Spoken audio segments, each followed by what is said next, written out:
Hello everyone, welcome back. Today we're going to make this split 3D transition that you see on the screen. I made it in 16:9 aspect ratio a long time ago.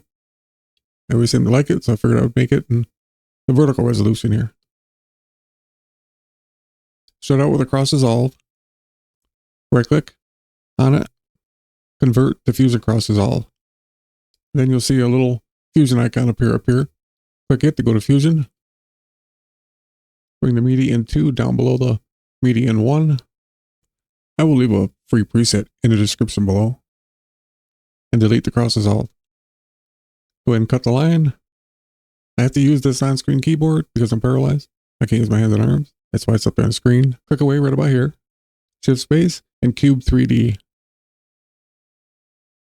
And add a render. Plug it into the media out. Make sure that's in viewer 2. Go to render type. Change it from software to hardware. Put the cube in viewer 1. Uncheck the lock width, height, and depth. And set the width and the depth to 1.125.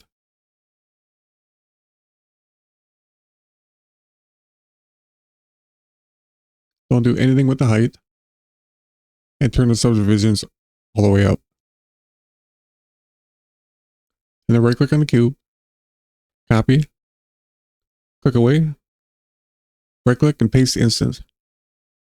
If you don't know what an instance is, it's an exact copy of whatever node you've taken it off from. If you change a value in one, it'll do it in both. Unless you de-instance it, basically decoupling it so they work independently. And we are going to be doing that. Merge them together.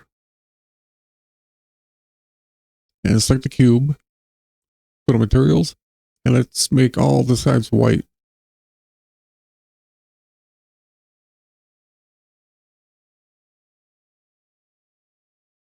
And the back should be white. Go back to the instance. Go to transform. Right click on the Y under translation. And de-instance.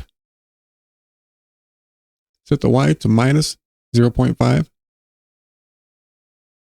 Then go to the cube. Then transform. And set the Y to 0.5.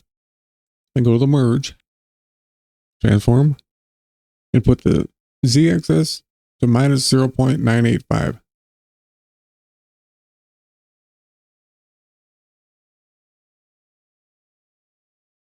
And now if you rotate it, it should fit correctly in viewer 2. Get a transform. Uncheck the U size and aspect.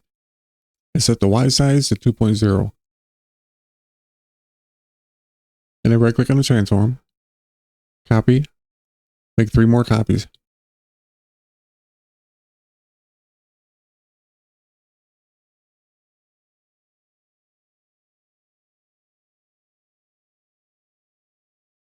Plug both the media ends into all the transforms like I am.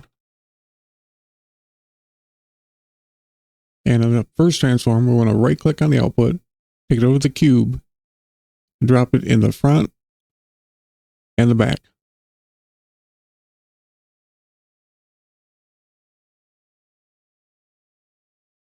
And do the same thing with the instance, with the second transform.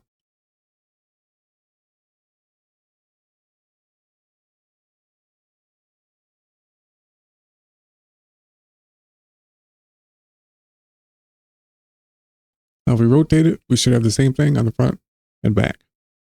And we do. Select the top transform, first one.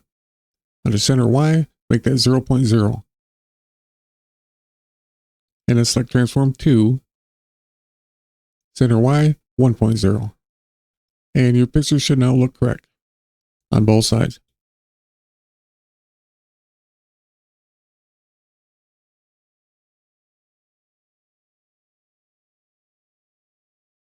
Now in the third transform, take the output up to the top cube, put it on the left side.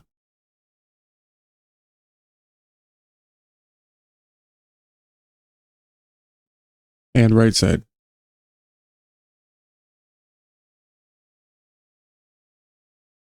We have the same thing on both. On the fourth transition, take it to the right and the left of the instance.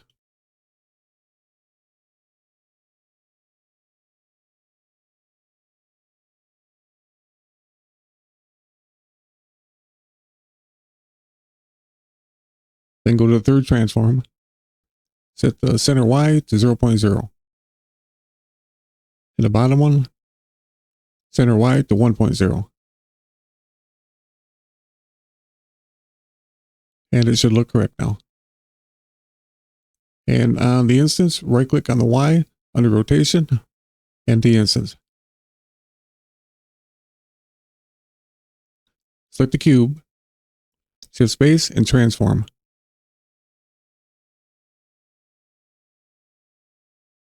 And then select the instance for the cube, shift space and another transform.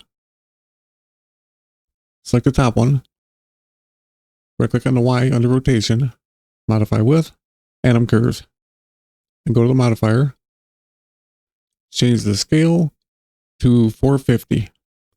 If you wanted to rotate less, you could put in 270 and change the curve to easing and back and back. So when you first start to rotate it, it's going to start going backward, then it rotates forward. Same thing at the end. Go to the bottom transform, right click on the Y, modify width, atom curves. Go to the modifier and change this one to minus 450. Again, if you wanted to rotate less, put in minus 270. Change the curve to easing and back and back. And what you see in viewer 2 is what you should have. Now go back to the transform 1, go to tools, right click on the translation Y, modify width, atom curves. Go to the modifier, select mirror,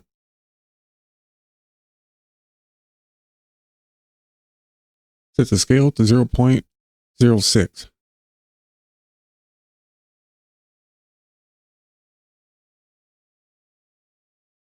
And go to the bottom transform, the second one, back to tools, right click on the Y under translation, modify width, atom curves. Go to the modifier, select mirror, set the scale to minus 0.06.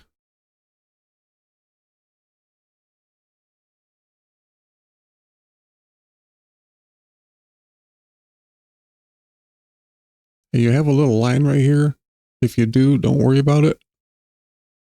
Usually if you give it a play a few times, it goes away, but even if it doesn't, you won't see it.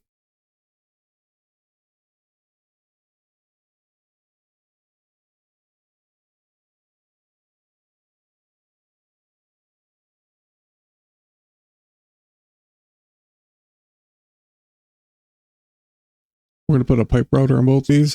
So hold the Alt key down and click on the line. Then let go of the Alt key and connect them like that. Let's give it a play and see how it looks.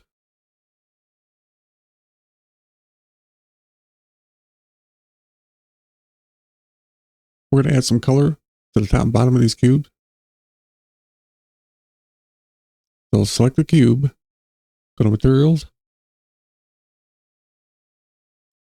bottom, make it like an off white or whatever color you want.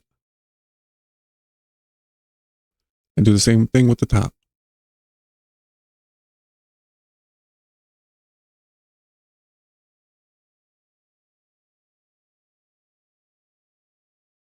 Select the top transform, go to the modifier,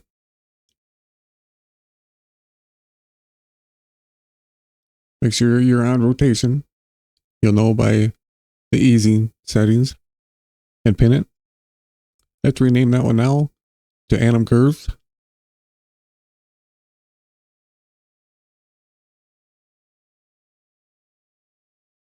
Now select the bottom one. Make sure you're on the Y rotation again. And again, you can tell because we have the easing set, and pin it. Then right click on the curve, expression. Same thing on the in and out, right click and expression. And the same thing over here. Now grab that pick whip from the plus sign, carry it up to everything that matches to the one above, and let go.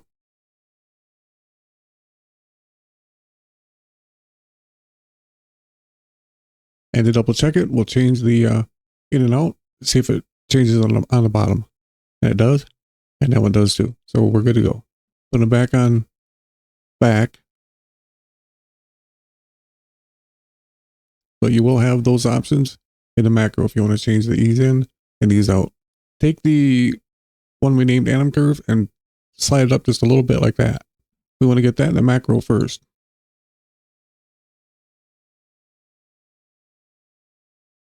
We don't want to get none of the media in or out. You drag this across. We want to get this first. That way it's at the very top. We have to dig for it.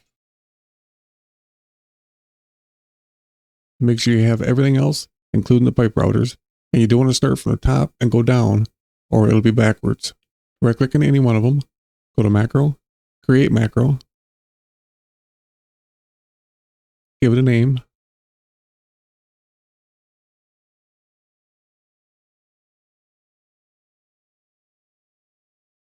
You don't want the atom curves 3. You want this one, atom curves 1. You know it's the right one because we have the easing set. And go to File, Save as Group. It takes you to Macros, go to Fusion instead, Templates, Edit, Transitions. Here's where you're going to make a folder to put your presets in. Once again, don't name it exactly the same or Resolve won't recognize it. It only does this on a settings file. On a DRFX, you can't have the same. You don't have that issue. Hit save, we'll go find it.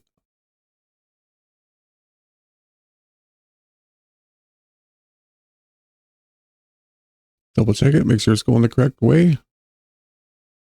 That the pictures aren't backward.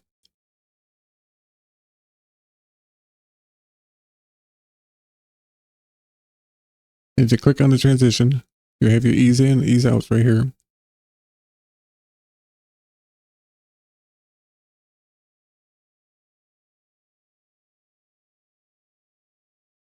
Well, there you go. Thanks for watching. I'll see you on the next one.